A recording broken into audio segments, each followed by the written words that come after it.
తాను జాతిపిత అని కేసీఆర్ ఏనాడు చెప్పుకోలేదని తెలంగాణ తెచ్చినందుకు ప్రజలు జాతిపితగా పిలుచుకుంటున్నారని కేటీఆర్ అన్నారు. కేసీఆర్ 72వ పుట్టినరోజు సందర్భంగా తెలంగాణ భవన్లో జన్మదిన వేడుకలు ఘనంగా నిర్వహించారు. కేసీఆర్పై గురించి కొందరు ఇష్టారీతిన మాట్లాడుతున్నారని మండిపడ్డారు. తెలంగాణ ఉద్యమ సమయంలో సమైక్యవాదుల వెంట ఉండి సంచులు మోసిన వారికి జాతి నీతి గురించి ఏం తెలుస్తుందని మండిపడ్డారు. ఎన్నో త్యాగాలు చేసి తెలంగాణ సాధించిన మహానాయకుడు కేసీఆర్ అని మాజీ మంత్రి హరీష్ రావు అన్నారు. 25 ఏళ్లుగా కేసీఆర్ అడుగు జాడల్లో నడిచే గొప్ప అవకాశం వచ్చిందని హర్షం వ్యక్తం చేశారు. మళ్లీ కేసీఆర్ ముఖ్యమంత్రి అయ్యే రోజు ఎంతో దూరంలో లేదని, అందరూ బొక్కతాటిపై నడిచి కేసీఆర్ను మళ్లీ ముఖ్యమంత్రిని చేసుకోవాలని పిలుపునిచ్చారు.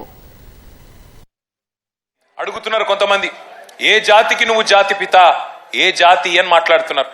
వాడికి నేను చెప్తా ఉన్నా, ఏ జాతి అని అవాకులు చెవాకులు పేలుతున్నా అల్పుడికి అల్పులకు చెప్తా ఉన్నా, రాజ్యతంత్రం నడిపిన రాణి రుద్రమ్మ జాతి మాది, జల్ జంగల్ జమీన్ అని కొట్లాడిన కొమురం భీముడి జాతి మాది, అస్తిత్వం కోసం అమరులైన సమ్మక్క సారలమ్మల జాతి మాది, అనువనువున ఆత్మగౌరవం తొనికిసలాడే జాతి మాది, ఢిల్లీకి ఇస్తే ఎగిరే కీలుబొమ్మల జాతి కాదు మాది, అధిష్టానం ఆడిస్తే ఆడే తోలుబొమ్మల జాతి కాదు మాది, తెగువ ఉన్న పౌరుషం ఉన్న భూమి పుత్రుల జాతి మాది, పరాయి వాళ్ళ పంచన చేరి కిరాయి బతుకు బతికే జాతి కాదు మాది, సోయి ఉన్న సొంత శక్తి ఉన్న జాతి మాది.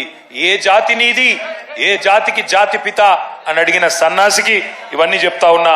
అయినా ఒకటి మాత్రం పక్కా, రెండే జాతులున్నాయి తెలంగాణలో. ఒకటి తెలంగాణ వాదుల జాతి, రెండవది తెలంగాణ ద్రోహుల జాతి. మాది ఫైటర్ల జాతి, మీది ట్రైటర్ల జాతి.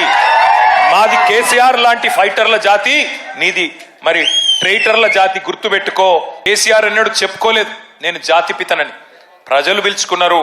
ఎవరైతే స్వాతంత్రం తెచ్చిండో తమ జాతికి ఆయనను జాతిపితగా ప్రజలు పిలుచుకుంటున్నారు.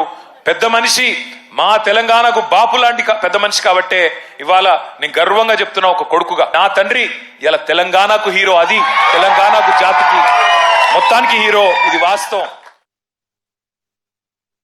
ఒక కౌన్సిలర్ పదవి కోసమే ఎంతో ఏమేం జరిగిందో, కాంగ్రెస్ బీజేపీల అక్రమ సంబంధాలు, అక్రమ కలయికలు, అక్రమ పొత్తులు, చైర్మన్ వైస్ చైర్మన్లు పంచుకోవడం చూశాం.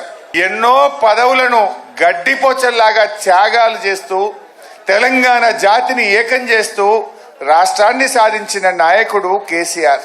మేము ఆయన చూడ్డానికి నిమ్స్ లో వెళ్ళినప్పుడు డాక్టర్లు మమ్మల్ని పిలిచి ఏమన్నా జరిగితే మమ్మల్ని తప్పు పట్టుకోవద్దు, ఆయన చివరి దశలో ఉన్నాడు, మీరు ఆయనని కన్విన్స్ చేసుకోండి అని డాక్టర్లు కుటుంబ సభ్యుల్ని పిలిచి చెప్తే, మీరు నన్ను అధైర్యపరచడానికి నా దగ్గరికి రావద్దు, నన్ను విరమించమని చెప్పడానికి నా దగ్గరికి రావద్దు, నాకెక్కడో నమ్మకం ఉంది, తప్పకుండా తెలంగాణ ప్రకటన వస్తుంది, నేను ఒకే మాటతో బయలుదేరాను, అయితే తెలంగాణ జైత్రయాత్ర లేదంటే నా శవయాత్ర అని నేను బయలుదేరాను, నేను దానికి కట్టుబడి ఉన్నాను తప్ప మీరు ఈ రూమ్ లోకి వచ్చి ఆ నిమ్స్ ఆసుపత్రిలో నన్ను అధైర్యపరచొద్దు, దీక్ష విరమించమని రూమ్ లోకి రావద్దు అని మాకు చెప్పేవాడు.